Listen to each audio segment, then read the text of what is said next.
Self study classes with Sumit Jain YouTube channel में। तो दोस्तों आज का वीडियो स्टार्ट हो चुका है, सभी लोग लाइव आ जाएं, वीडियो को लाइक करना है और वीडियो को शेयर भी कर देना है, ठीक है। ये बहुत ही महत्वपूर्ण आज का जो सेशन है वो होने वाला है और दोस्तों आपको लाइव आ जाना है। और आज बात करते हैं हम दोस्तों कि आपको ये सेल्फ स्टडी क्लासेस जो ऐप है अपना उसको आपको डाउनलोड करना है और यहाँ से दोस्तों अगर आप कोर्स लेना चाहते हैं तो इस प्रकार से self study classes play store में सर्च करो, यहाँ से आपको इंस्टॉल करना है, ठीक है। फिर दोस्तों यहाँ पर आप क्या करोगे कि इस प्रकार से आपका इंटरफेस खुलेगा। जब आप ऐप में अपना नाम रजिस्ट्रेशन कर लेंगे तो यहाँ पर दोस्तों आपको बहुत सारा कोर्स देखेगा, बहुत सारे वीडियो देखने वाले हैं, ठीक है। अब आपको यहाँ पर स्टोर पर क्लिक करना है, तो स्टोर पर जैसे ही आप क्लिक करेंगे आपको इस प्रकार का इंटरफेस दिखेगा और आप कोर्स लेना चाहते हैं तो इस कोर्स पर आपको क्लिक करना है, इस पर, ठीक है।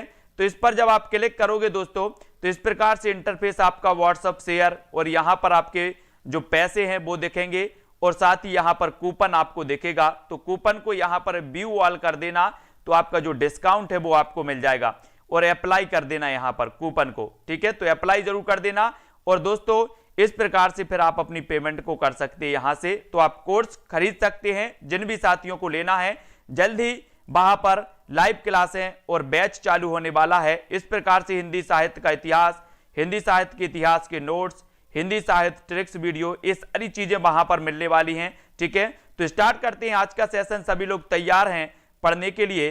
तो आज का अपना पहला प्रश्न है कि आत्महत्या के विरुद्ध कविता संकलन के कवि कौन है, ये आपको बताना है। प्रश्न क्रमांक 23 में सभी लोग बताएंगे और ऐप पर दोस्तों आपका काम चल रहा है जहां पर आपको रिकॉर्डेड पूरा कोर्स मिलेगा शाम को 5:30 बजे, जहां पर आपकी लाइव क्लास में मिलती है, आपके डाउट्स क्लियर किए जाते हैं, है ना। तो यहां पर आपको जल्दी से प्रश्न का उत्तर बताना है। जितने भी सभी साथी हैं सभी लोग क्या कर दें, सबसे पहले लाइक कर दें, लाइक जरूर किया करें, सबसे पहले आते साथ वीडियो को लाइक करें। और 23 का आंसर आपको आत्महत्या के विरुद्ध कविता संकलन के जो कवि हैं वो कौन माने जाते हैं, सर्वेश्वर दयाल सक्सेना, धर्मवीर भारती, रघुवीर सहाय या मुक्तिबोध। अब एक चीज बताना दोस्तों, आपको बताना है कि आत्महत्या के विरुद्ध रघुवीर सहाय की रचना है और रघुवीर बोलते हम राम को, तो राम आत्महत्या के विरुद्ध में होंगे कि समर्थन में होंगे। बोले सर राम या रघुवीर तो आत्महत्या के काय में होंगे, विरुद्ध होंगे, समर्थन में नहीं होंगे। तो आत्महत्या की जो विरुद्ध रचना है ये रघुवीर की होगी, रघुवीर सहाय, है ना। रघुवीर बोले सहाय नहीं करते। आपको यहां से देखो आत्महत्या के विरुद्ध कविता संकलन के कवि रघुवीर सहाय हैं।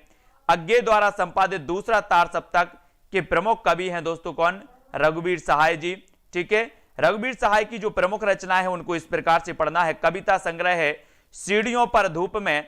बोले सीढ़ियों पर धूप में क्यों खड़े हो, अरे बोले मेरा कुछ नहीं होगा, मेरे तो रघुवीर सहाय करते हैं। सीढ़ियों पर धूप में क्यों खड़े हो, तो बोले मेरा कुछ नहीं होता, मेरे रघुवीर सहाय करते हैं। तो रघुवीर सहाय की रचना होती है हंसो हंसो जल्दी हंसो, हंसो हंसो जल्दी हंसो, है ना। लोग भूल गए हैं किसको, रघुवीर को, लोग भूल गए हैं रघुवीर को।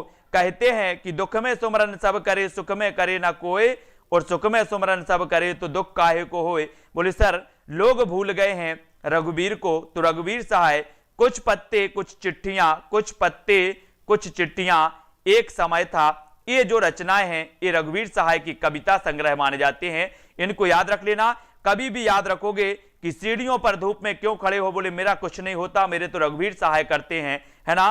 तो बोले हंसो हंसो जल्दी हंसो, लोग भूल गए हैं रघुवीर सहाय, है ना। कहानी संग्रह रास्ता इधर से है जो आदमी हम बना रहे हैं, जो आदमी हम बना रहे हैं रास्ता इधर से है। ये कहानी संग्रह है रघुवीर सहाय के, रघुवीर सहाय के कहानी संग्रह हैं, इनको याद रखना।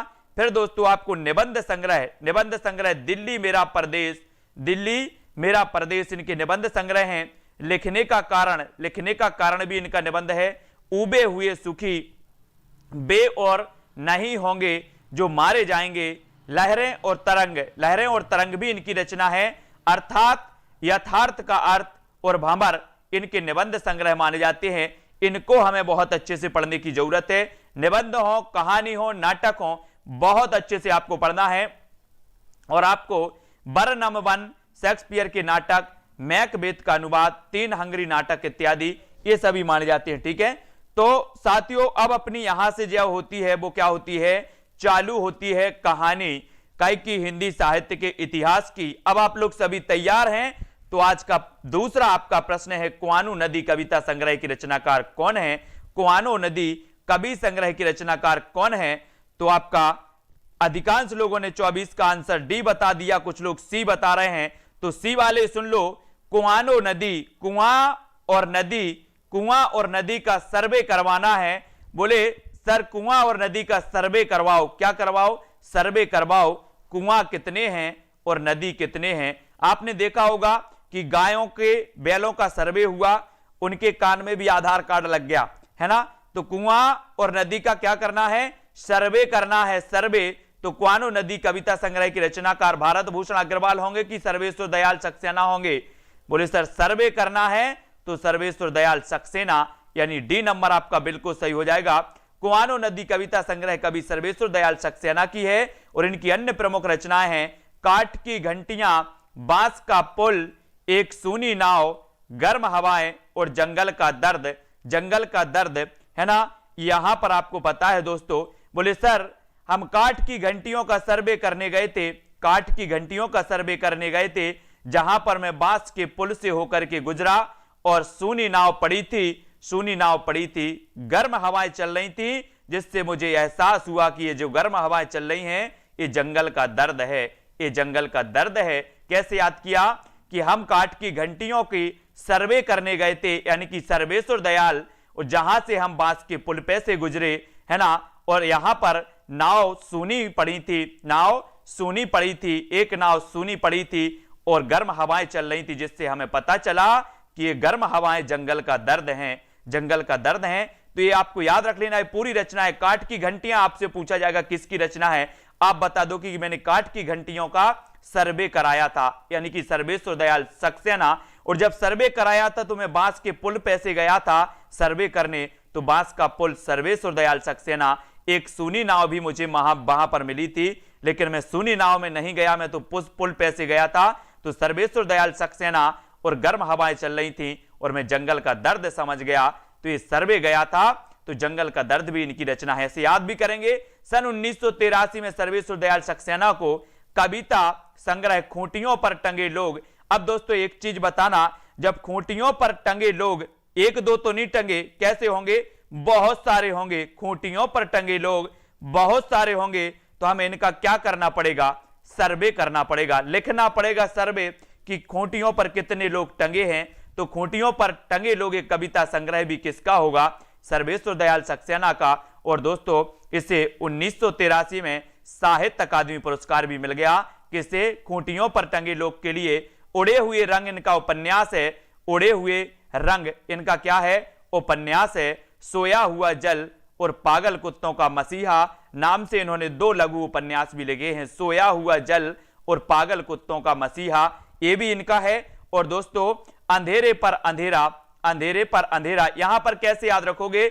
बोले सर हम कुआं और नदी का सर्वे करने गए तो वहां पर जल सोया हुआ था, वहां पर जल सोया हुआ था, तो सोया हुआ जल, वहां पर जल सोया हुआ था, तो सोया हुआ जल भी ये उपन्यास है, लघु उपन्यास, ठीक है।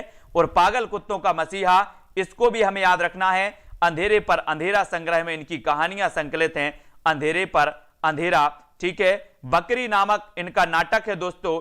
अब एक चीज बताना कि आपके उत्तर प्रदेश में पूरे भारत में कितनी बकरियां हैं, इनका आप क्या करवाओगे? बता दोगे अनुमान से कि सर 5 लाख बकरियां हैं? नहीं, इनका क्या करवाना है? सर्वे करवाना है। तो ये बकरी नामक नाटक जो होगा ये किसका होगा? बोले सर ये भी सर्वेश्वर दयाल सक्सेना। अब सर्वे दयाल सक्सेना से हमें सर्वे से पूरी याद कर लेना है। बाल उपयोगी साहित्य में इनकी कृतियां भौं भौं, खौं खौं, लाख की नाक, बतूता का जूता और महंगी की टाई बहुत ही महत्वपूर्ण स्थान रखती हैं दोस्तों। इनको अब हमें याद रखना है, ठीक है।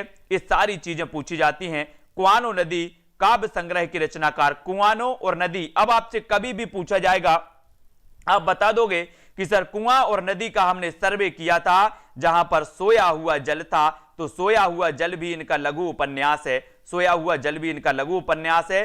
कुआनो नदी इनका काव्य संग्रह माना जाता है। फिर अगले क्वेश्चन की ओर बढ़ते हैं। अगला क्वेश्चन है नकैनवाद किस काव्य धारा के लिए प्रयुक्त हुआ था? बहुत ही बढ़िया प्रश्न है दोस्तों। नकैनवाद बताना है, ये किसका है शिव कुमार जी? छायावादी काव्य है, प्रगतिवादी काव्य है, प्रयोगवादी काव्य है, इनमें से कोई नहीं। नकेनवाद किस काव्यधारा के कवि हैं? जब आप दोस्तों पढ़ के क्लास में बैठो और आंखें बंद करके ऊपर की ओर देखना और याद करने ना सर्वेश्वर दयाल सक्सेना को, तो ये सारी रचनाएं आपको याद आ जाएंगी कि हमने सर्वे कैसे किया था, विकास जाट जी। और सर्वे करना है तो अच्छे से करना है, बकरी का भी करना है, कुआं का भी करना है, नदी का भी करना है, खूंटियों पर टंगे लोगों का भी करना है, जंगल का दर्द भी हमें देखना है, गर्म हवाओं को भी हमें देखना है। और नकेनवाद किस काव्यधारा के लिए प्रयुक्त हुआ था? तो वो हुआ था दोस्तों, यहां पर आपका राइट आंसर क्या होगा? क्या होगा? नकेनवाद छायावाद काव्यधारा के लिए, या फिर प्रगतिवाद, या फिर प्रयोगवाद काव्यधारा के लिए। तो यहां पर आपका बिल्कुल सही आंसर होगा दोस्तों कि ये जो उत्तर है आपका नकेनवाद, ये इनमें से कोई नहीं। एक प्रपद्यवाद था दोस्तों, प्रपद्यवाद भी इसे कहते हैं, यानी कि एक प्रयोगवाद के समानांतर एक धारा चली थी प्रबद्धवाद, है ना। तो प्रयोगवाद के भीतर ही प्रबद्धवाद या नकेनवाद भी पनपा, लेकिन वह प्रयोगवाद की एक छोटी शाखा मात्र बनकर रह गया। नकेनवाद बिहार में प्रचलित हुआ। नकेन नलिन विलोचन शर्मा, केसरी कुमार और नरेश मेहता के नामों के प्रथम अक्षर से बना था। नकेनवादी तीनों कवियों ने प्रयोग 10 सूत्री में प्रयोग और प्रयोगशीलता में अंतर स्पष्ट किया। ये प्रयोग को ही काव्य का एकमात्र लक्ष्य मानते हैं। तो यहां पर हम नकेनवाद किस काव्यधारा के लिए प्रयुक्त हुआ था? तो वो काव्यधारा दोस्तों हम बात करते हैं प्रपद्यवाद। अगर यहां पर होगा प्रपद्यवाद तो वो सही हो जाएगा, प्रपद्यवाद सही हो जाएगा। फिलहाल यहां पर जो काव्यधारा थी वो अपन डी ही लगाएंगे, इनमें से कोई नहीं, ठीक है, क्योंकि ये प्रयोगवाद के समानांतर थी, प्रयोगवाद की एक धारा थी, है ना। तो इसके लिए हम डी ही लगाएंगे, प्रपद्यवाद जिसे कहते हैं, नकेनवाद या प्रपद्यवाद, है ना, नकेनवाद, ठीक है। तो डी नंबर यहां पर आपका बिल्कुल सही हो जाएगा, डी नंबर। अगला क्वेश्चन देखो, नकेनवाद नामक साहित्यिक आंदोलन के अग्रणी माने जाते हैं तो कौन माने जाते हैं? 27 का उत्तर बताना है। और इस क्वेश्चन को और मैं अच्छे से आपको बता दूंगा, है ना। इस क्वेश्चन को थोड़ा सा मुझे भी इसमें डाउट लग रहा है, ठीक है। नकेनवाद नामक साहित्यिक आंदोलन के अग्रणी है तो कौन है? 27 का आपको चयन करना है। जगदीश गुप्त, नरेश मेहता और अज्ञेय, जगदीश गुप्त, नरेश मेहता और अज्ञेय, नलिन विलोचन शर्मा, केसरी कुमार और नरेश मेहता। नकेनवाद नामक साहित्यिक आंदोलन के अग्रणी कौन थे? ये आपको याद करना है। तो कौन थे? नकेनवाद के, नकेनवाद, और नकेन तो एक कोड ही है, नकेन एक कोड ही दिया है आपको, ना से नलिन विलोचन, का से केसरी कुमार और ना से नरेश मेहता। ये नकेनवाद इसलिए रखा गया था इनका कि नलिन विलोचन शर्मा, केसरी कुमार और नरेश मेहता। ये बी नंबर आपका सही हो जाएगा, नकेन, ठीक है।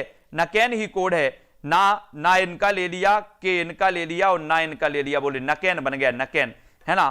तो ये नकेनवाद था। इनमें से कौन सा कवि नकेनवाद से जुड़ता है? तो नकेनवाद से कौन सा जुड़ता है? केसरी कुमार, केदारनाथ से, नरेश मेहता या फिर केदारनाथ अग्रवाल। तो आपने अभी पढ़ा है 28 का, नकेनवाद से संबंधित कौन थे? कौन सा कवि नकेनवाद से संबंधित था? मंजू यादव जी, यश रत्ती और संजू बालाजी। उत्तर आपका 28 का बताना। अभी हमने पढ़ा है ना से नलिन विलोचन शर्मा, का से केसरी कुमार, ना से नरेश मेहता। और उत्तर आप लोग क्या बता रहे हैं? जुड़ा बताना है 28 में। 28 का आंसर अब देखो गलत नहीं करना। अब देखते हैं कौन सही बताता। मैं सारे कमेंट आज देख रहा हूं, कौन सा कवि नकेनवाद से जुड़ा था?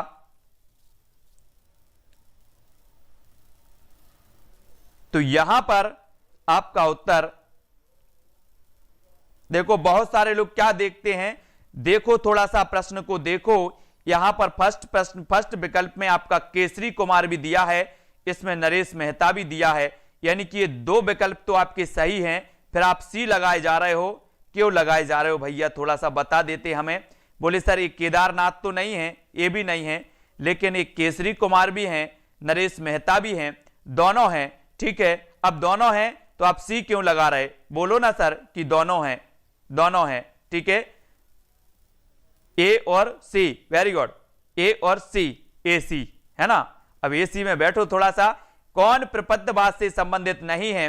प्रपद्यवाद या नकेनवाद, ये एक ही शाखाएं मानी जाती है, मतलब एक ही नाम है।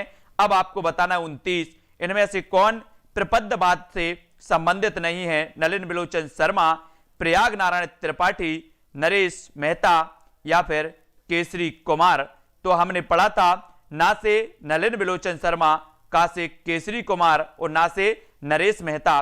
तो नकैनवाद यानी कि नलिन, नरेश और केसरी कौन नहीं थे? प्रयाग नारायण। प्रयाग नारायण यानी बी आपका 29 का बिल्कुल सही हो जाएगा, है ना। बी नंबर आपका बिल्कुल सही होगा, ठीक है, बी नंबर। इनको याद रखेंगे दोस्तों, ठीक है। यहां पर हम चलते हैं, घोर अहमनिष्ठ व्यक्तिवाद किस काव्यधारा की प्रवृत्ति है? घोर अहमनिष्ठ व्यक्तिवाद किस काव्यधारा की प्रवृत्ति है? छायावाद, प्रयोगवाद, प्रगतिवाद या इनमें से कोई नहीं? घोर अहमनिष्ठ व्यक्तिवाद किस काव्यधारा की प्रवृत्ति मानी जाती है? घोर अहमनिष्ठ व्यक्तिवाद बतानी है, यानी कि 30 का आंसर चयन करना है। कल्पना जी, गोविंद जी, शिवानी जी, उत्तर आपका 30 का क्या हो जाएगा? 30 नंबर कौन सही बता रहा है? बोले सर कर रहा है अर्चना सिंह जी, नाम सो सभी के कर रहे हैं। उत्तर है घोर अहमनिष्ठ व्यक्तिवाद किस काव्यधारा की प्रवृत्ति है? तो वो काव्यधारा है प्रयोगवाद। कौन सा काव्यधारा है? प्रयोगवाद। और सी आपका बिल्कुल सही होगा, सी नंबर बिल्कुल सही हो जाएगा, प्रयोगवाद, ठीक है। और कल हमने पढ़ा था कि सुमित्रानंदन पंत प्रयोगवाद के प्रवर्तक माने जाते। प्रयोगवाद के प्रवर्तक कौन माने जाते हैं?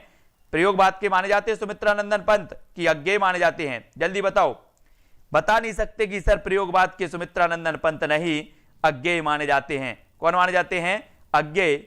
और प्रगतिवाद के सुमित्रानंदन पंत, ठीक है, प्रगतिवाद के सुमित्रानंदन पंत और अज्ञेय प्रयोगवाद के, ठीक है।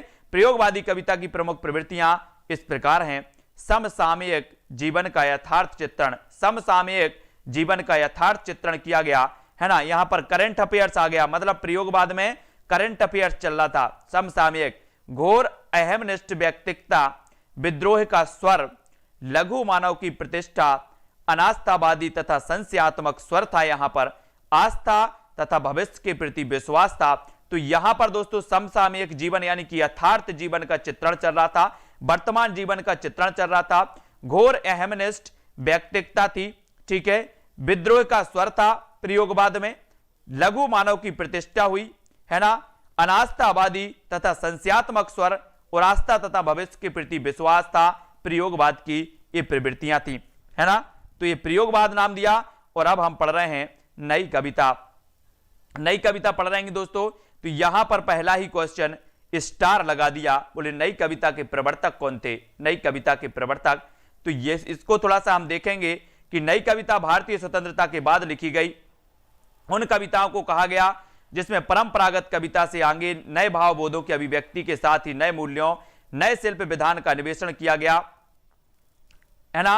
यह भी कहा जा सकता है कि प्रयोगवाद के बाद हिंदी कविता की जो नवीन धारा विकसित हुई, नई कविता के प्रवर्तक कौन है? अज्ञेय। कौन है? अज्ञेय। तो यहां पर अज्ञेय तो दिया नहीं, अज्ञेय तो दिया नहीं, तो यहां पर स्टार लगा दिया इन्होंने। क्या लगा दिया? ना तो बोले ए है ना ए है, ना ए है ना ए है।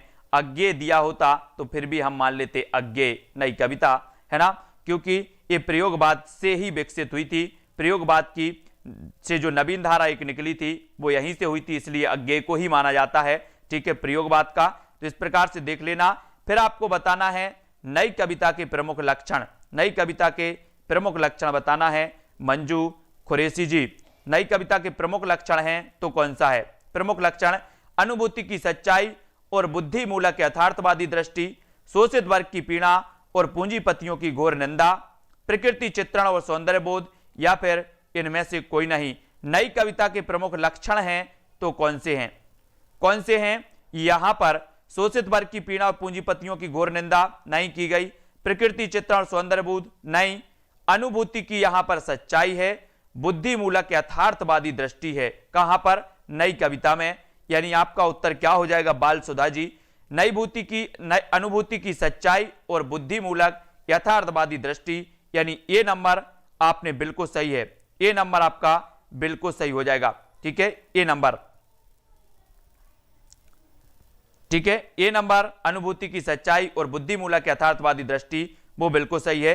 एक नई कविता पत्रिका निकली थी वो अलग है, नई कविता जो पत्रिका है वो पत्रिका अलग है, उसको अलग कर लेना, है ना। नई कविता के दो तत्व प्रमुख हैं, अनुभूति की सच्चाई और बुद्धिमूलक यथार्थवादी दृष्टि। वह अनुभूति क्षण ही हो, एक समुचे काल की, किसी सामान्य व्यक्ति की हो या फिर विशिष्ट पुरुष की, आशा की हो या निराशा की। ये दोस्तों यहां पर यथार्थवादी दृष्टि जो है यहां पर नई कविता के लिए प्रयोग हुआ है कि यहां पर बुद्धिवाद का तो बोलबाला था, यथार्थवादी दृष्टि भी रही है कवियों के अंदर। नई कविता पत्रिका का प्रकाशन आरंभ हुआ था तो कब हुआ था? ये नई पत्रिका जो प्रकाशित हुई थी ये आपको बतानी है, ये कब हुई थी?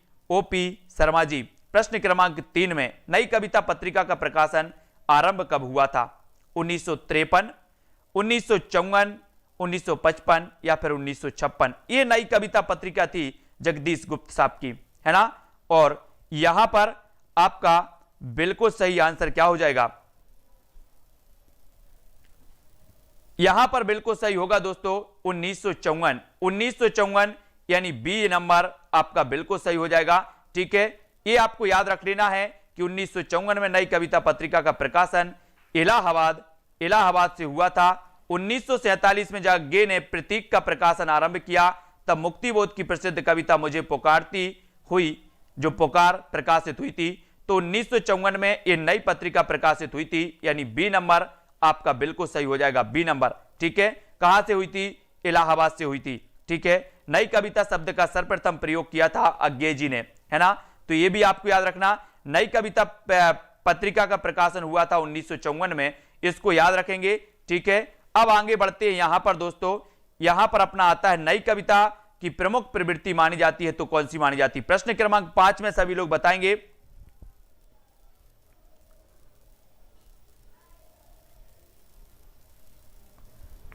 नई कविता की प्रमुख प्रवृत्ति है तो कौन सी है? नई कविता की प्रमुख प्रवृत्ति कौन सी मानी जाती है? बौद्धिकता का प्रधान, यथार्थवाद का अति आग्रह, कुंठा निराशा संदेह की अभिव्यक्ति या उपरोक्त सभी?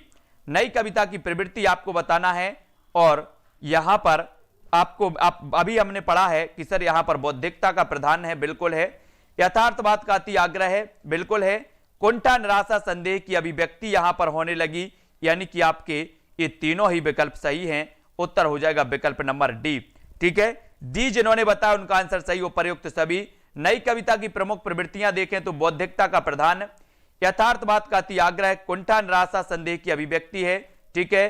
कथ्य की व्यापकता और दृष्टि की उन्मुखता है, मानवतावाद की नई परिभाषा है। अब दोस्तों आपको नई कविता को बहुत अच्छे से पढ़ना है। नई कविता की प्रवृत्तियों से ज्यादा क्वेश्चन बनते हैं, इसलिए बहुत अच्छे से पढ़ने की जरूरत है। नई कविता का नामकरण प्रयोगवादी कवियों के द्वारा ही किया गया। नई कविता के संस्थापकों में जगदीश गुप्त और रामस्वरूप चतुर्वेदी का महत्वपूर्ण योगदान था। नई कविता के संस्थापकों में, है ना, जगदीश गुप्त और रामस्वरूप चतुर्वेदी का योगदान महत्वपूर्ण माना जाता है इन लोगों का। और इनके दोस्तों नामकरण में, इनका नई कविता का नामकरण में जगदीश गुप्त और रामस्वरूप चतुर्वेदी, इन्होंने नई जो कविता पत्रिका निकाली थी जगदीश गुप्त जी की, बिल्कुल सही, वेरी गुड। अब यहां पर बताना है लघु मानव की धारणा किसकी प्रवृत्तिगत विशेषता है? लघु मानव की धारणा किसकी प्रवृत्तिगत विशेषता मानी जाती है? नई कविता की, दलित विमर्श की, प्रगतिवाद की या फिर छायावाद की? यानी कि 6 का आंसर आपको नई लघु मानव की धारणा ये किसकी प्रवृत्ति मानी जाती है दोस्तों? प्रवृत्ति। और यहां पर लघु मानव की धारणा किसकी प्रवृत्ति मानी जाती है? तो ये प्रवृत्ति मानी जाती है नई कविता की। नई कविता यानी कि ए नंबर आपका बिल्कुल सही हो जाएगा, ए नंबर, ठीक है, ए नंबर। लघु मानव का अर्थ है कि वह सामान्य मनुष्य जो अपनी सारी संवेदना, भूख प्यास और मानसिक आंच को लिए दिए उपेक्षित था। इस प्रकार से लघु मानव आपको याद रख लेना है कि लघु मानव की धारणा किसकी प्रवृत्तिगत विशेषता मानी जाती है? तो ये मानी जाती है नई कविता की, नई कविता, ठीक है, ये नई कविता है। नई कविता परंपरा का तिरस्कार है और नई कविता, नई कहानी परंपरा का विस्तार है। ये कथन किसका है? बहुत ही बढ़िया कथन है। यहां पर कहा गया कि नई कविता परंपरा का तिरस्कार है और नई कहानी परंपरा का विस्तार है। ये कथन किसका है? शैलेश मटियानी का, राजेंद्र यादव, महीप सिंह या फिर नामवर सिंह का? यानी कि प्रश्न क्रमांक 7 में हमें नई कविता परंपरा का तिरस्कार है और नई कहानी परंपरा का विस्तार है, ये किसने कहा?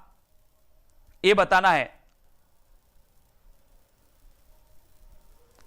ठीक है। हाँ, जगदीश गुप्ते, जस कौर जी, वेरी गुड। यहां पर नई कहानी परंपरा का विस्तार है, ये राजेंद्र यादव, यानी बी नंबर आपका बिल्कुल सही हो जाएगा, बी नंबर, ठीक है, राजेंद्र यादव आपका सही हो जाएगा। नई कविता परंपरा का तिरस्कार है और नई कहानी परंपरा का विस्तार है, ये राजेंद्र यादव का है, राजेंद्र यादव, राजेंद्र यादव, यानी बी आपका राजेंद्र यादव बिल्कुल सही हो जाएगा, ठीक है। राजेंद्र यादव ने एक कथन कहा था, इसको याद रखेंगे, है ना। और यहां बढ़ते हैं हम, अब हमारा हिंदी गद्य साहित्य यहां से प्रारंभ होता है, हिंदी गद्य साहित्य आपका यहां से प्रारंभ होता है। ये नई कविता के दोस्तों आपको क्या करना है कि नई कविता की विशेषताएं, नई कविता की प्रवृत्तियां, है ना, यहां से क्वेश्चन जरूर बनते हैं। नई कविता के कवि कौन कौन से हैं, यहां से जरूर बनते हैं, ठीक है। तो इनको आपको अच्छे से देख लेना है।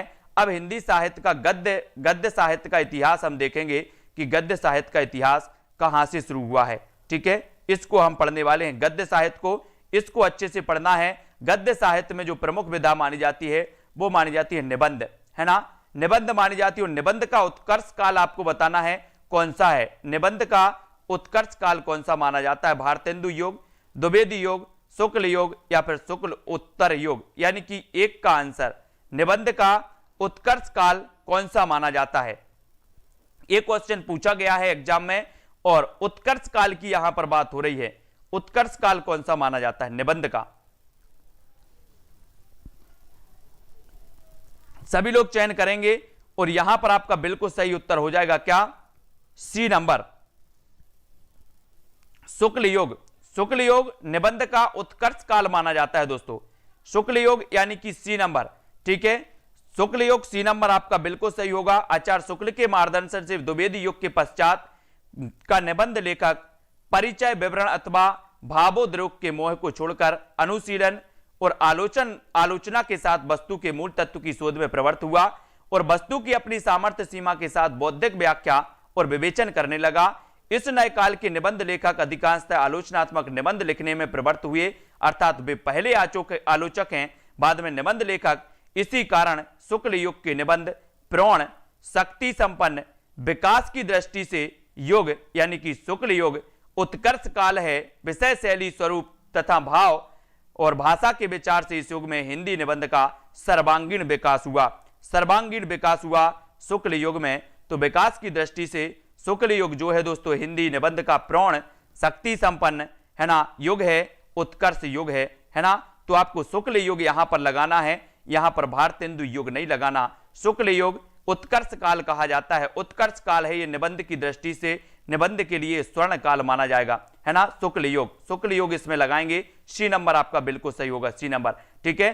कविता क्या है, निबंध के लेखक कौन है, कविता क्या है, निबंध के लेखक रामचंद्र शुक्ल हैं, हजारी प्रसाद द्विवेदी, अध्यापक पूर्ण से हैं या फिर कुबेरनाथ राय। कविता क्या है, कविता क्या है ये आपको बताना है। और जब कोई आलोचना करता है ना, किसी भी चीज की समीक्षा करता है, तब उसके अंदर एक विचार आता है। क्या विचार आता है, पूछता है कविता क्या है, क्या है, कविता क्या है। और जब उसके अंदर ये विचार आता है तो वो कविता के बारे में सोचता है। और ऐसे श्रेष्ठ आलोचनाकार हैं कौन, रामचंद्र शुक्ल जी। रामचंद्र शुक्ल जी इन्होंने लिखा कविता क्या है, यानी कि ए नंबर। और फिर इन्होंने विचार किया, आलोचना की, समीक्षा की, ठीक है। तो ये आपका बिल्कुल सही हो जाएगा, सरोज जी, वर्मा जी। आचार्य रामचंद्र शुक्ल का निबंध संग्रह चिंतामणि है। इसके 3 भाग हैं। चिंतामणि के प्रमुख भाव या मनोविकार, उत्साह, श्रद्धा और भक्ति, करुणा, लज्जा और गिलानी, घृणा, भय, क्रोध। कविता है ना, कविता क्या है, काव्य में लोक मंगल की साधना अवस्था। रामचंद्र शुक्ल द्वारा रचित अन्य निबंध धर्म भूमि, रसात्मक बोध के विविध रूप, तुलसी का भक्ति मार्ग, है ना, काव्य में अभिव्यंजनावाद, मित्रता और अध्ययन आदि ये माने जाते हैं। अब यहां से आपसे पूछा जाएगा कि दोस्तों मनोविकार संबंधी निबंध किसने लिखे, मनोविकार संबंधी निबंध किसने लिखे। तो आपको बताना है रामचंद्र शुक्ल। कविता क्या है, निबंध किसका है, तो बताना है रामचंद्र शुक्ल, ठीक है। अब उत्साह निबंध किसका है, तो रामचंद्र शुक्ल। करुणा किसका है, लज्जा किसका है, गिलानी किसकी है, तो रामचंद्र शुक्ल, है ना। तो ये मनोविकार संबंधी निबंध लिखने वाले जो आचार्य हैं वो रामचंद्र शुक्ल।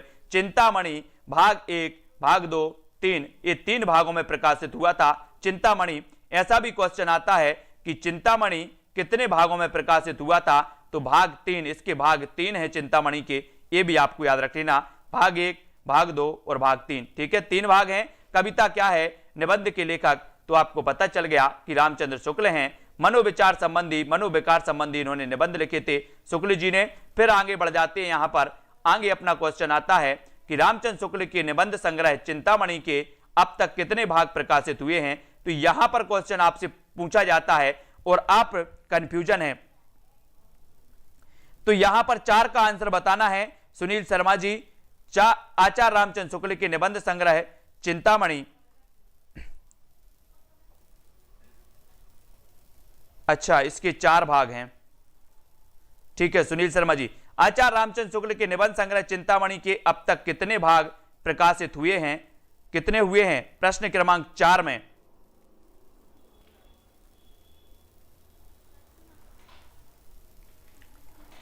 चार का उत्तर बताना है। तो दोस्तों यहां पर आपका जो उत्तर होगा वो अब तक प्रकाशित हुए हैं कितने हुए हैं, 3। आचार्य रामचंद्र शुक्ल के निबंध संग्रह चिंतामणि के कितने प्रकाशित हुए हैं, 3।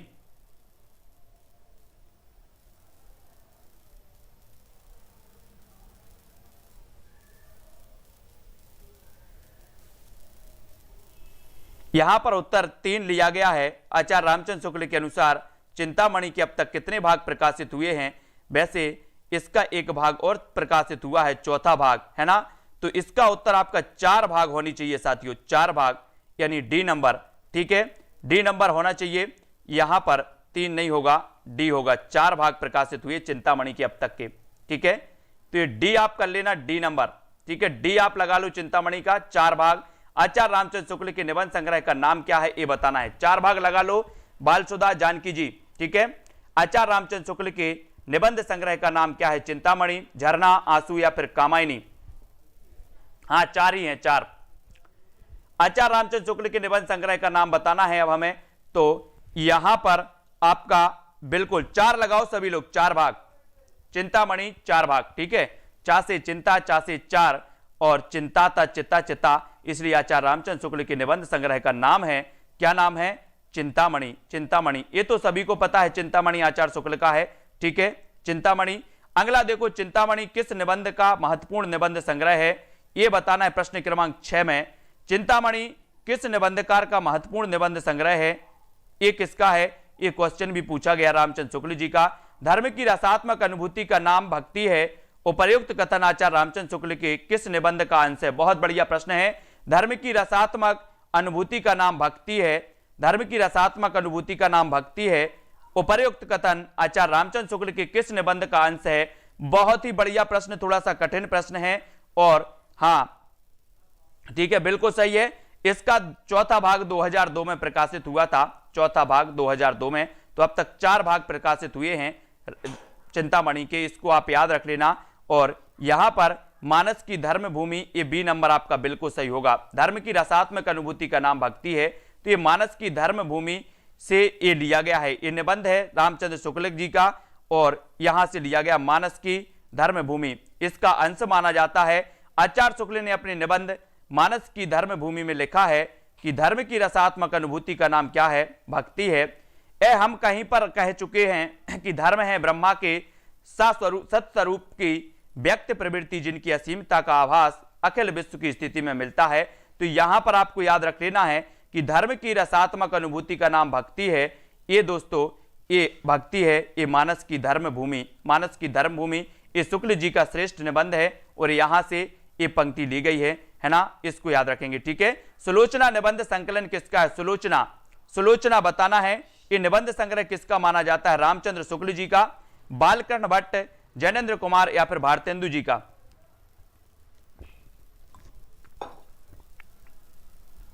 प्रश्न क्रमांक 8 का चयन करना है, सभी लोग चयन करेंगे। प्रदीप जी, अमेठी, शिव कुमार जी।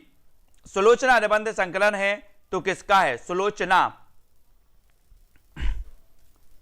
और यहां पर आपका बिल्कुल सही हो जाएगा क्या, भारतेंदु हरिश्चंद्र। सुलोचना निबंध संकलन किसका है, तो ये निबंध संकलन है भारतेंदु जी का। ठीक है, भारतेंदु जी, इनका जन्म 1850 में और 1885 में इनकी मृत्यु हो गई थी भारतेंदु जी की। है ना। मात्र 35 वर्ष की उम्र में इनकी मृत्यु हो गई और इनके नाम पर युग का नाम रख दिया गया भारतेंदु युग, है ना। और दोस्तों यहां पर एक भारतेंदु मंडल था, भारतेंदु मंडल से क्वेश्चन जरूर आते हैं, उनको भी हमें याद रखना है। और सुलोचना निबंध संकलन है तो वो भारतेंदु जी का, भारतेंदु हरिश्चंद्र, इनको याद रखेंगे। सुलोचना, ठीक है, सुलोचना निबंध भारतेंदु। हिंदी में आधुनिकता के पहले रचनाकार माने जाने वाले भारतेंदु हरिश्चंद्र आधुनिक हिंदी साहित्य के पितामह कहे जाते हैं। आधुनिक हिंदी साहित्य के पितामह भारतेंदु कहे जाते हैं। कविता, नाटक, निबंध तथा व्याख्यान में अविस्मरणीय योगदान देने में इनकी महत्वपूर्ण भूमिका है। और सुलोचना भारतेंदु जी का निबंध संग्रह है। निबंध संग्रह शब्दता के निबंधकार कौन है? शब्दता, शब्दता बताना है, शब्दता के निबंधकार कौन है? शब्दता। और आपको पता है कि आप जो शब्द बोलते हो वो कैसे बोलना है? बोले सर धर्मपूर्ण बोलना है ना, धर्म की शरण में बोलना है, जो शब्द बोलना है वो धर्म की शरण में बोलना है। तो ये शब्दता के जो निबंधकार होंगे वो कौन होंगे? शब्दता। ना तो विवेकी होंगे, ना निर्मल होंगे, ना पंडित विद्यानिवास होंगे, क्या होंगे? धर्मवीर भारती, है ना। आपको पता होगा किसी किसी के शब्द बहुत कर्कश निकलते हैं, कर्कश वाणी, और किसी किसी के शब्द की ऐसी वाणी निकलती है जो धर्म पूर्ण होती है, और उसे ही हम धर्मवीर कहते हैं। धर्मवीर भारती ने ठेले पर हिमालय, पसयंती, शब्दता आदि निबंध संग्रहों में आधुनिकतावादी आंदोलन पर विचार किया और अनेक स्थापित मान्यताओं का पुनराख्यान भी किया है। और ये पूछा जाता है ठेले पर हिमालय ये किसकी रचना है? ठेले पर हिमालय, है ना, ये किसका निबंध है? ऐसे अगर आपसे पूछा जाए तो आप बता देना कि ठेले पर हिमालय नहीं दोस्तों, हाथ पर ही हिमालय उठा लाए थे। अपने धर्म निभाने के लिए हाथ पर ही पर्वत को उठा लाए थे, है ना, माने कि हिमालय को। ऐसे तो हाथ पे ही उठा लाए थे। बोले सर ठेले पर नहीं, हाथ पर ही उठा लाए थे अपने धर्म को निभाने के लिए। तो ये ठेले पर हिमालय याद रख लेना, कई बार पूछा गया है। अशोक के फूल निबंध के रचयिता कौन है? अशोक के फूल यानी कि 10 नंबर आपको बता देना, महादेवी वर्मा, हजारी प्रसाद द्विवेदी, रामधारी सिंह दिनकर या फिर नागार्जुन। अशोक के फूल एक कई बार पूछा गया, यानी कि 10 का आंसर। और आपको पता है दोस्तों कि जब अशोक में फूल फूलेंगे तो एक फूल फूलेगा कि 1000? जल्दी से बताओ, जब अशोक फूलेगा, अशोक में जब फूल आएंगे तो एक फूल आएगा इस प्रकार से कि 1000 फूल आएंगे? बोले सर एक फूल नहीं आएगा, अशोक में 1000 फूल आएंगे। कितने आएंगे? 1000 फूल। तो ये अशोक के फूल रचना किसकी होगी? हजारी प्रसाद द्विवेदी। अशोक के फूल कई बार आई है, पूछ लेना इसको। अशोक के फूल निबंध के लेखक डॉक्टर हजारी प्रसाद द्विवेदी हैं। और द्विवेदी जी के अन्य प्रमुख निबंध हैं कुटज हैं। अपन बोलते ना कि वो तो हजारों बार कुट चुका है, वो तो हजारों बार कुट चुका है। तो ये कुटज निबंध भी किसका है? हजारी प्रसाद द्विवेदी का। और आप दिन भर में हजारों विचार प्रवाह करते हो, आप दिन भर में हजारों विचार प्रवाह करते हैं, है ना। और आपको पता है कि आप नाखून हजारों बार काट चुके हो, लेकिन क्यों बढ़ते हैं? नाखून हजारों बार काट चुके हो तो क्यों बढ़ते हैं? तो नाखून क्यों बढ़ते हैं? और देवदास एक फिल्म आई थी, आप लोगों ने हजारों बार देखी होगी। देवदास फिल्म आई थी। बोले सर देवदास एक फिल्म आई थी, हमने हजारों बार देखी। देवदास फिल्म हमने हजारों बार देखी, तो देवदास भी इन्हीं का निबंध है। बसंत आ गया, बोले फिर बसंत आ गया, बसंत आ गया और ये हजारों बार आएगा, हजारों साल से आ रहा है और हजारों साल भी आएगा। कौन? बसंत। ये भी याद रख लेना। हजारी प्रसाद द्विवेदी की 1000 से जोड़ना है ना। यहां पर वर्षा धनपति से घनश्याम तक, मेरी जन्मभूमि हजारों वर्षों पुरानी है, मेरी जन्मभूमि हजारों वर्षों पुरानी है, घर जोड़ने की माया, घर जोड़ने की माया, है ना। कल्पलता, आलोक पर्व, हमारे देश में हजारों पर्व हैं। बोले सर हजारों पर्व हैं तो आलोक पर्व, अभी दीपावली भी आ रहा है, हजारों पर्व है, आलोक पर्व। विचार और वितर्क, है ना। और रामधारी सिंह दिनकर द्वारा रचित निबंध ईश्रिया तू ना गई, ईश्रिया तू ना गई, मेरे मन से, अर्धनारीश्वर, पीपल उजली आग, संस्कृति के 4 अध्याय दिन में पढ़ना है, श्रृंखला की कड़ियां, अबला और सबला, साहित्यकार की आस्था आदि महादेवी वर्मा की निबंध संग्रह हैं। तो हजारी प्रसाद द्विवेदी को याद करना है। इनको जब अलग अलग अपन याद करेंगे, जैसे मान के चलो आपसे पूछा कुटज की रचनाकार कौन है? बोले सर हजारों बार कुट चुका है, तो कुटज। विचार प्रवाह की रचनाकार कौन है? तो दिन भर में हजारों विचार का प्रवाह होता है। तो हजारी प्रसाद द्विवेदी, नाखून क्यों बढ़ते हैं, इसके रचनाकार कौन है? तो आपको बताना है कि नाखून क्यों बढ़ते हैं। बोले सर नाखून हजारों बार काटे लेकिन फिर भी बढ़ते हैं, क्यों बढ़ते हैं? और देवदास, अगर आपसे पूछा जाए कि देवदास की रचनाकार कौन है, बोले सर एक फिल्म आई थी देवदास, उसको हमने हजारों बार देखा है, देवदास हजारों बार देखा है। जब एक दो बार आप ऐसे पढ़ोगे तो ये चीजें आपको माइंड कर जाएंगी और याद हो जाएंगी, है ना। इनको अपन का पढ़ना सीखो इनको, है ना। अशोक के फूल तो आपको याद हो गया होगा कि अशोक में एक फूल नहीं फूलेगा, हजार फूलेंगे, हजार। तो हजारी प्रसाद द्विवेदी, ठीक है। आलोक पर्व निबंध के रचनाकार कौन है? आलोक पर्व निबंधकार, ऐसे आएगा आलोक पर्व तो आपसे पूछा जाएगा कि इसके निबंधकार कौन है, तो ये बोले सर ये जो पर्व हैं हमारे भारत में हजारों पर्व आते हैं, कभी दिवाली तो कभी होली, हजारों आते हैं पर्व। तो आलोक पर्व के रचनाकार हजारी प्रसाद द्विवेदी, ये निबंध है इनका, इनको याद रखेंगे, ठीक है। फिर बढ़ेंगे आगे जब बढ़ेंगे तो और भी सारी चीजें याद हो जाएंगी। यहां पर आएंगे हजारी प्रसाद द्विवेदी को कौन सा निबंध संकलन इनमें है, हजारी प्रसाद द्विवेदी का कौन सा निबंध संकलन इनमें है? 13 का आंसर तो हमने पढ़ा कि हजारों बार कुट चुके हैं, हजारों बार कुट चुके हैं मतलब कुटज। अशोक के फूल हजार होते हैं मतलब हजार। कल्पलता ये भी है ना। और कल्पलता अशोक के फूल एक नहीं फूलेगा, हजार, हजारों बार कुट चुके तो कुटज, यानी उपर्युक्त सभी डी नंबर आपका बिल्कुल सही हो जाएगा, डी नंबर। नाखून क्यों बढ़ते हैं, ये किस विधा की रचना है, विधा बताना है। तो अभी हमने पढ़ा है कि नाखून क्यों बढ़ते हैं, मैंने कहा कि नाखून क्यों बढ़ते हैं एक निबंध लिखो। आप लोगों ने कहा कि सर कितने शब्दों में लिखना, मैंने कहा 50 शब्दों में लिखो। कितने शब्दों में? ये अपने हाथ के नाखून क्यों बढ़ते हैं, इसको आप कितने शब्दों में लिखोगे? 1000 शब्दों में लिखो, एक निबंध लिखो। नाखून क्यों बढ़ते हैं एक निबंध लिखो और कितने शब्दों में लिखो? 1000 शब्दों में, है ना। 50 नहीं 1000 शब्दों में लिखो। तो ये हजारी प्रसाद द्विवेदी की हो जाएगी और ये निबंध संग्रह होगा। निबंध अपना आता था ना पहले, बोले विज्ञान के चमत्कार निबंध लिखो, तो अपन लिखते थे कितने शब्दों में लिखो? 1000 शब्दों में लिखो। तो ये नाखून क्यों बढ़ते हैं हमें भी 1000 में लिखना है और निबंध लिखना है, ठीक है। नाखून क्यों बढ़ते हैं कई बार पूछा गया और इसमें एक निबंध लिखना है हमें, हजारी प्रसाद द्विवेदी का हो जाएगा। आचार्य हजारी प्रसाद द्विवेदी जी का निबंध कौन सा नहीं है? ये 4 वृक्ष दिए हैं। तो कल्पलता आपने पढ़ ली, बोले लताएं भी दोस्तों हजारों लताएं होती हैं, है ना। लताएं भी कैसी होती? हजारों। फूल भी हजारों होते हैं। कुट भी हजारों बार चुका है, कुट भी हजारों बार चुका है। तो एक कुटज भी कल्पलता अशोक के फूल कल्प वृक्ष नहीं है, यानी डी नंबर आपका सही हो जाएगा, डी नंबर। रसज्ञ रंजन किस सुप्रसिद्ध निबंधकार की कृति है? रसज्ञ रंजन बताना है, सभी लोग लाइक जरूर कर देना। रसज्ञ रंजन किस सुप्रसिद्ध निबंधकार की कृति मानी जाती है, वो बताना है। रसज्ञ रंजन, और आपको पता है बोले सर महावीर प्रसाद द्विवेदी ने हिंदी साहित्य के आदिकाल को बीज वपन काल कहा था, है ना। और अगर रसज्ञ है किसी में तो वो किसमें है? किसमें है? महावीर में, क्योंकि महावीर प्रसाद द्विवेदी ने बहुत रस लिया दोस्तों। क्या लिया? बोले सर बहुत रस लिया। ये सरस्वती पत्रिका के संपादक बन गए 1903 में, 1903 में बन गए, 1920 तक ये रहे।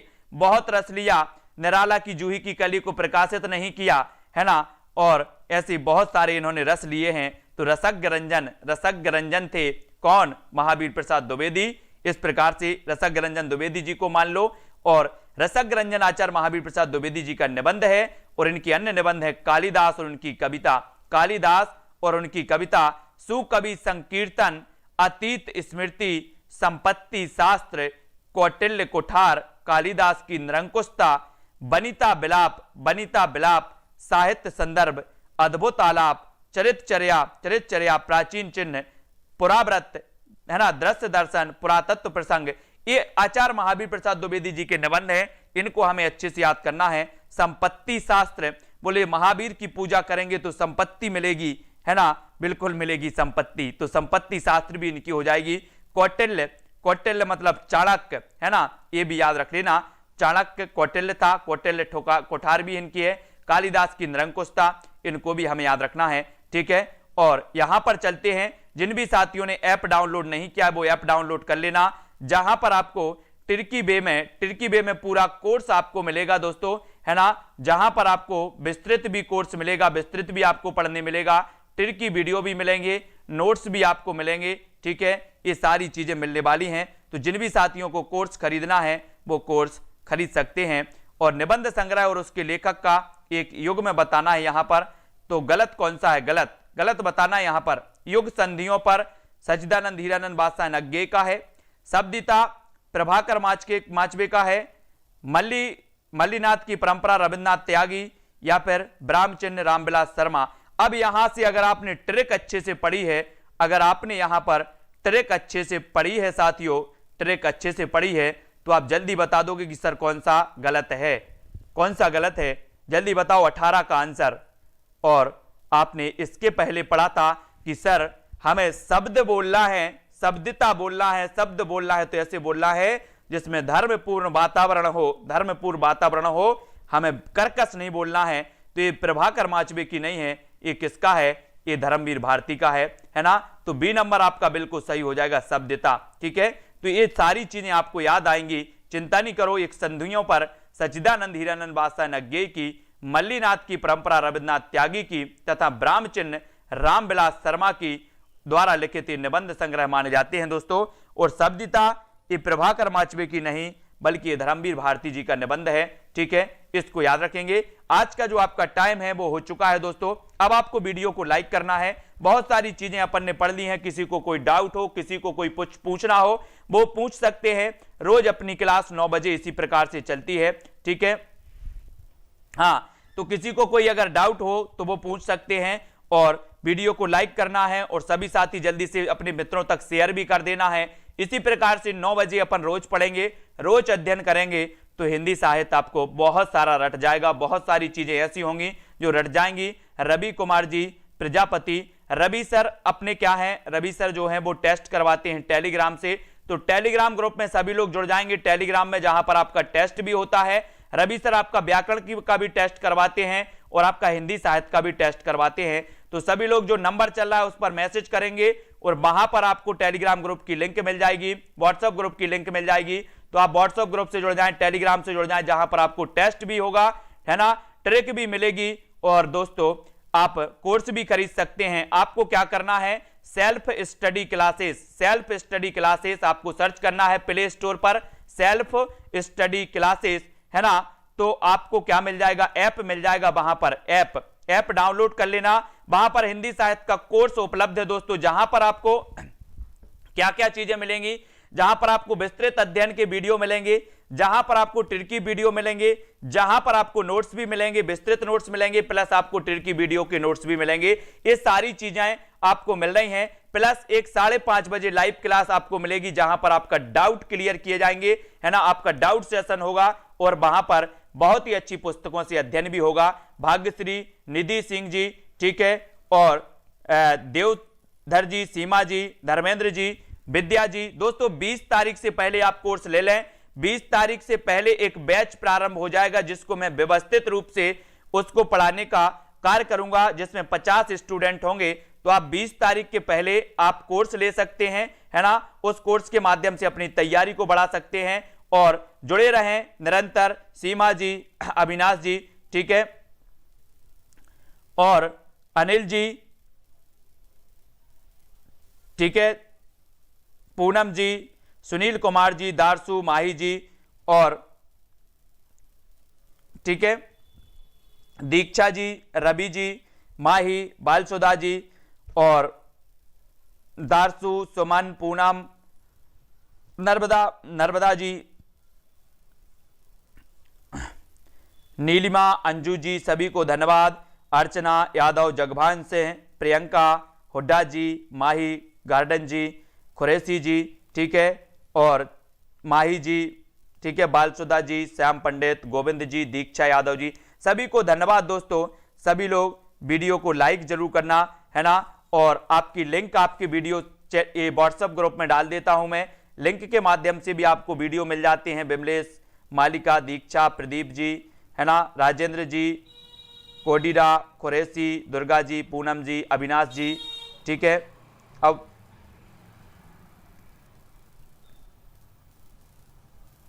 टीजीटी हिंदी से क्या है, बिल्कुल ठीक है, बहुत सारी चीजें याद हो जाएंगी। 9 वाली क्लास भी आप अटेंड करते हैं तो बहुत सारी चीजें आपको याद हो जाएंगी।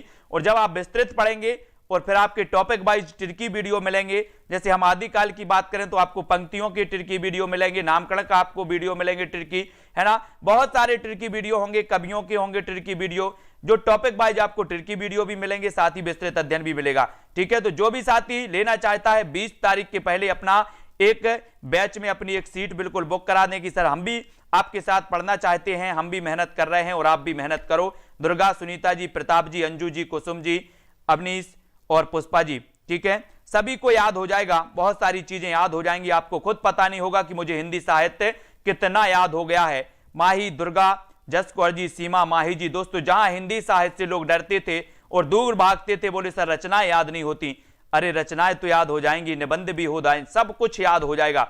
ठीक है, पढ़ के तो देखो। 9 बजे क्लास लगती है, रवि जी 9 बजे, अंजू जी, ठीक है, राम, माही जी, Suman ji, very good, Nancy रानी,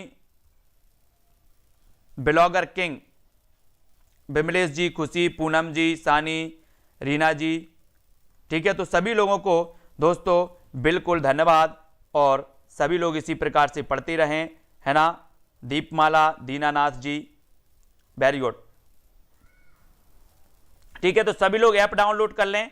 ऐप आपको डाउनलोड करना है, ठीक है, और ऐप पर सुबह क्लास नहीं चलती, धर्मेंद्र कुमार जी, दारसू,